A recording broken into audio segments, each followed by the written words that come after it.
yet you hung a man from a tree. Oh, yeah, that's true. You trying to make me think that he's one of them? The cavalry?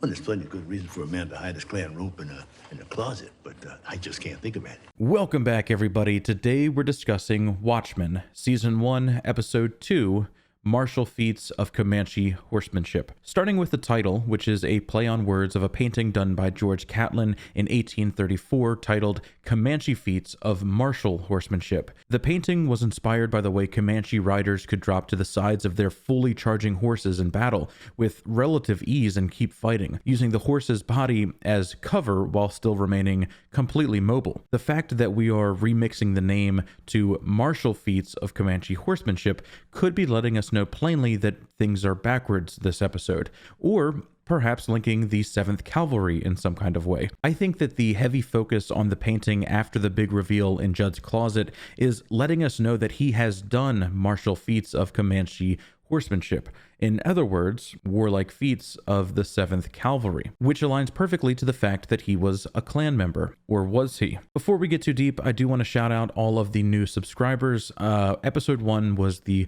first video in about 2 months that I didn't lose subscribers when I posted a video. And it was that feel-good moment that reminded me why I make these videos at all. Thank you so much for that, and let's see if we can get to 30,000 subscribers before the end of this season. Much love, everybody. The episode begins with a German typist drafting a message on behalf of a Nazi officer. This was a real letter that existed, and here it is on screen now. It's propaganda, but man, in this context, I have to imagine that it's pretty effective. It's saying quite a lot. I mean, I couldn't imagine being in this position, two governments telling me that the other is bad, and knowing back home, the people that I consider the good guys, I'm still looked at as lesser. The letter must mean something to OB because it gets saved and read countless times as it's passed down, anti-American propaganda, which means in some way this must have stuck. This must have struck some kind of chord with this family. That's the importance of the reading transition, them taking it to heart over the years. I'm not saying that they're inherently anti-American, but I think that they question the government, and rightfully so, and how they're treated by authority because of this letter. This scene also reveals that the little boy was, in fact, the old man. They reveal that the flash of white light was just a high-powered flashlight, which still doesn't explain the scene where Judd is stopped, but it is a gadget, adding fuel to this man being a vigilante, or previously was a vigilante. They go back to the bakery on Greenwood Avenue, and Angela starts a pot of coffee and screams in the other room to hide her pain. The old man accepts the cup and drinks piping hot coffee like it's nothing, downs it, which this tolerance to heat later comes back when he grabs an egg from boiling water like it's nothing. So his power is heat retardant skin and insides? I don't know. Something about the scene screams red herring. Like, these things could be pointing to something greater, but they also could just be an old son of a gun who has gone through so much that this doesn't faze him. He's drinking his coffee black. He's walked 2 miles to school uphill both ways. Given how his life started, I'd say that he's closer to a hardened SOB than someone with superpowers or, anything like that. He jokes that he is Dr. Manhattan, and Angela replies that Manhattan can't change his skin color and that he also lives on Mars. Now, I think it's pretty dangerous to underestimate what the doctor can do at this point, mainly because that's how they get you. But I don't think this is Dr. Manhattan. However, I think that the showrunners have told us too many times that he's on Mars, which means that he is most certainly not on Mars. The most telling parts of this scene are when he takes pills from an unmarked pill bottle for his memory and states that it's been a long time since he's been home. Now, part of me thinks that he's been away trying to take down the government because, again, the German letter must have shaped his family's beliefs through the years. Also because they have referenced this great conspiracy more times than I'm comfortable with. It would also explain the friends in high places bit. Part of me also thinks, holy shit, what if this was Dr. Manhattan taking these pills to hinder his powers? The reason he does stuff that seems so insane to a normal person is because he doesn't realize that it's odd. Like how in the comic he created multiple of himself to have sex with his girlfriend. In short, he's out of touch, but he's trying to regain humanity. When he states that it's been a while since he's been home, he's saying that he's just now getting back to Earth. And that aligns to the fact that he is most definitely not on Mars because everyone is saying that he is. And it would align to the fact that we saw a clip of him destroying his creation on Mars. Okay, stop, rewind. I may be getting too far down the rabbit hole. I firmly state that I don't think that he is Dr. Manhattan, subject to change. At the end of the day, I will only say that I think that this character is being written perfectly. It could be either, and I want to voice these theory branches in case they lead aid to someone else's theories. Something I want to point out as well is the use of a special type of lens during this scene and all throughout the episode. It's called a split focus diopter, and Nerdwriter has an incredible video talking in depth about it, link in the description. The reason I point this out is that it isn't used very often, so we're being told through cinematography that a deep relation exists between these elements. The most notable case is the relation of him and these pills. They find the chief, and Anglea acts like she didn't know, probably because she's hoping to get this information from the old man and no one else interfere. We learn from the newspaper that global squid falls baffle scientists, which is interesting because the squid rain is being taught in class, at least being discussed, interdimensional attacks being the suggested source, but it doesn't appear that that is exactly right. One thing that does catch my ear is the choice of stating that Keen was a clone of his daddy, which of course clones come into play later on with Adrian Veidt. Keep that in mind. They may be telling us more than just he is a political clone or something like that. A young girl picks up a pack of papers. She is dressed perfectly, and the conversation aligns to this being a repeated occurrence. We never learn who this is or who she is picking up papers for. Unless I'm missing something, I'm not sure. I can't really place it, but this is a repeated occurrence. And the context of it, a woman. So we can deduce that an incredibly smart, vigilant, and well-connected woman is doing something in secret, and she's been living in Greenwood for some time now. So this looks to be building to an interesting character reveal in the later episodes. We arrive at the crime scene. We learn that he suffered. Looking Glass questions Sister Knight about what happened last night, both very on edge. He makes the remark about your kids, and Anglea gets defensive real quick. The scene is interrupted by a flying cameraman being shot down and Red Scare beating him up.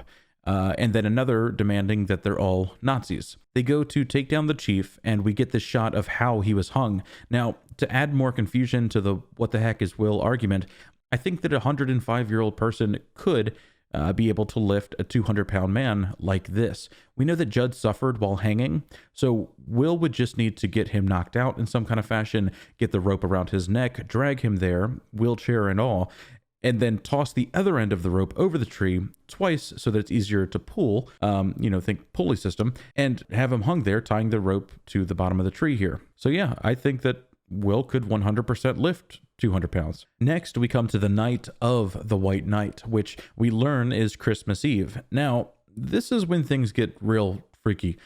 Firstly, these two have great chemistry on screen. Second, when the noise alerts them, Anglea states that someone is in the house, but then the front door gets kicked in, which clearly doesn't come from inside the house. It's the second gunman, already in the house somehow. The first gunman goes down, and then boom, she's blasted in the stomach. The gunman approaches, and the screen goes dark as the second gunman stares her down, ready to shoot. We never know why she lives, but she opens her eyes to Judd.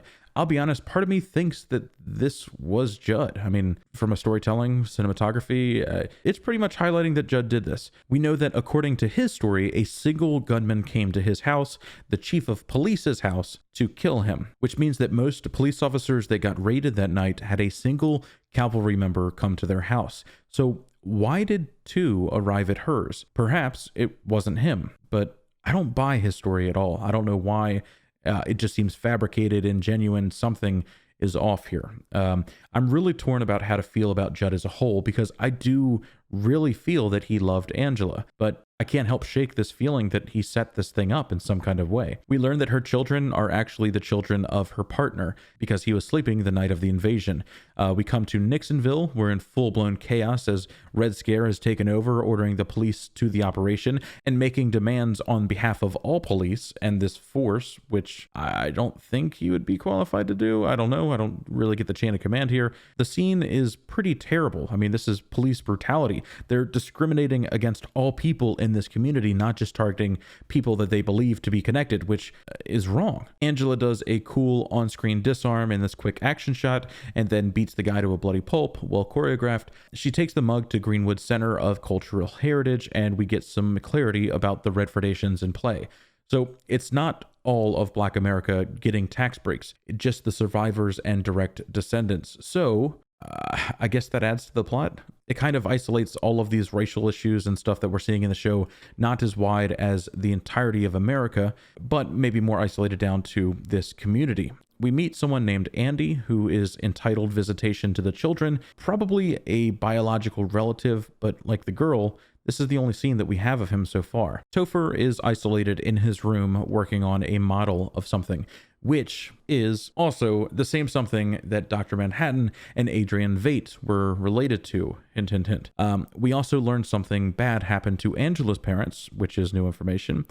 She allows him to watch TV, and they transition to night. American Hero Story is being watched by Topher, Looking Glass, and members of the 7th Cavalry. The advisory before the episode is far too long and speaks to the progressive nature of the world. It's mocking what could be in our own world if we reached this point to where every single possible thing that could trigger somebody needed to be advised before the content ever played. It's also kind of an inside commentary to the writers and the writing community who frequently discuss this exact issue, which the majority lean to trigger warnings being a terrible practice. We also learned that Cavalry are planning some kind of suicide bombing. It's never talked about. I mean, realistically, we have just a couple shots of this and that's it. I didn't even notice this on my first watch. The show American Hero Story is likely a microcosm of the overall story at play here. Just as in the comic, they had a pirate comic that would take over at times. We have this show within the show. So I wouldn't read too much into it. In my opinion, it also seemed to mock the movie, which was largely criticized because of its use of slow motion and making the masked vigilantes appear to have superpowers, which they really do not. They are really just people in costumes. We next come to Anglea as she arrives at Jane's house. You'll notice right away that it is very, very white, which is a red flag that something is up here. Next we see Joe Keane, and he somehow knows that Anglea is working on this case, giving a subtle hint that these people talk more than they should. The setting of those conversations is the only question that I have about it, because after seeing the scene again, after knowing of the hidden robe,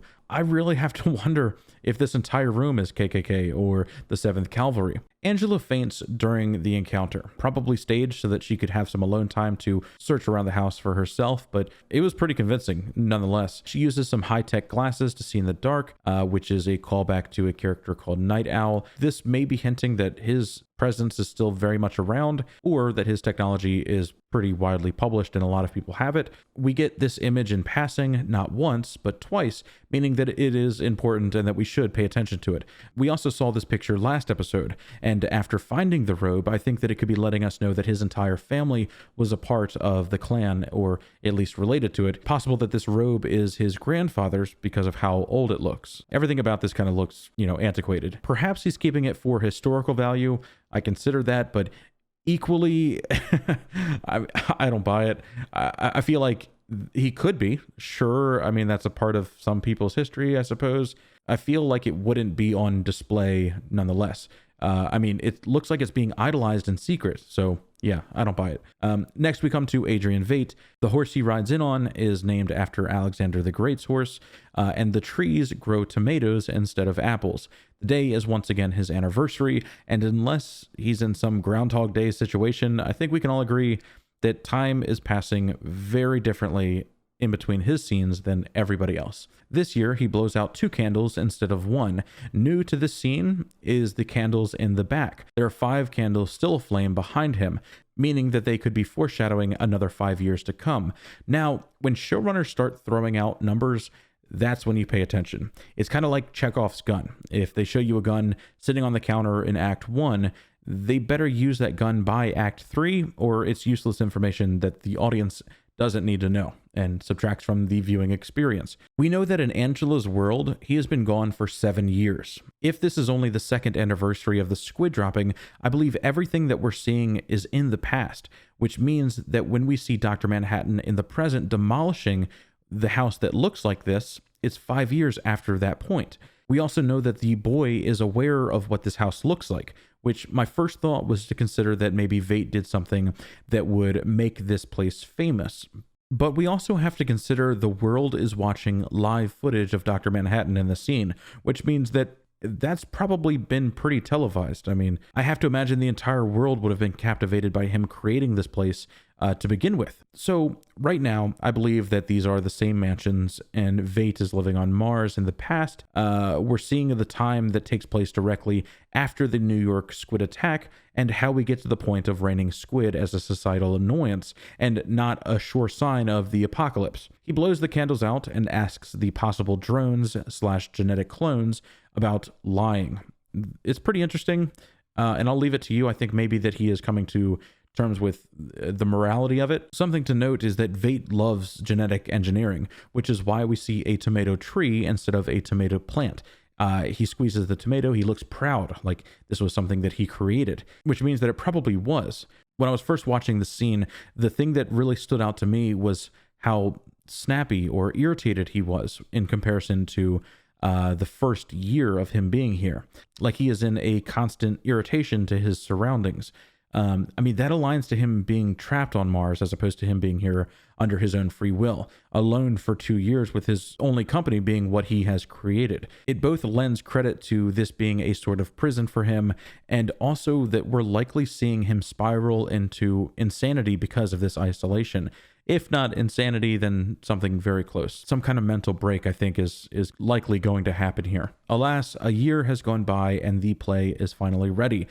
We learn that it is the birth of Dr. Manhattan, the origin of the only being with superpowers. I have to wonder if it's out of obsession. His line about the Gordian knot could be applied to his quest to obtain said powers, how he cannot open the door himself. This is the second reference to Alexander the Great. When Alexander the Great was faced with the Gordian knot, an obstacle that no one else could get through, he didn't untie the knot, but he cut his way through it. Meaning, Adrian Veidt is obsessed, and he's trying to cut his way through to creating another Dr. Manhattan, or even turning himself into this superpowered being. I don't know. It's interesting. The gruesome scene concludes, and we're graced with another bright blue penis. Thank God for Watchmen. The other clones reveal themselves and take the body away to the cellar. Adrian Veidt states that they would have a use for him. I'm not really sure. I think some sort of maybe harvesting his parts for another clone or experimenting with regeneration. I really have no clue what this could be. Next, we come to Will and Angela once more. She arrives back. Will has released himself and waited for her return. Angela accuses him of planting the robe, and he jokes otherwise. He is unfazed by pretty much everything, which may lend evidence to the fact of him knowing the future, like later when he says that he has friends in high places, or it could just be that he's been through so much. Being questioned for murder, doesn't really mean anything to him. He reaches his hand into the boiling pot, cracks the egg, and we learn that Angela is his granddaughter. Now, again, I think that this adds to the theory that he is on some unknown team at this point, trying to expose the government secrets, but we'll see. Will states that he is here to meet Angela out of his own desire to do so, but also to show her where she came from. I think more than reminding her that she's a strong black woman, he's trying to recruit her for his cause. And like he said before, he's slowly opening his eyes to the idea of what's really happening, because everything at once would make her mind explode. The way that Angela embraces Will is pretty touching, and it's mirrored by how Angela embraces Judd as she pulls him down from the tree. It's showing her confusion as she acts to take him in to do what she believes is the right thing to do in this circumstance. The thought is quickly interrupted by a giant magnet and an aircraft lifting Will into the sky, literally having friends in high places. He drops the letter and it lands with Angela, meaning the next generation of black soldier is now reading this. It's fucking incredible, man. I love this show so much, and to perfectly capture the moment, the show ends with a symbol what the fuck.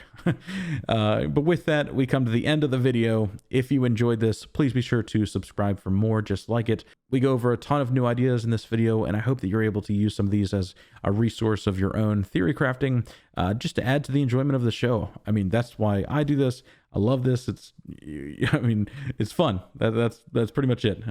Once again, if we can get to 30,000 subscribers before the end of the season, that would mean the world to me. So thank you for contributing to that goal. Special thank you to all of my Patreon supporters, including this month's highest tier donors, Chris Cole, Robert Holtz, and Michael Link. You guys are all amazing. Much love, everybody. And I can't wait to talk to you all again soon.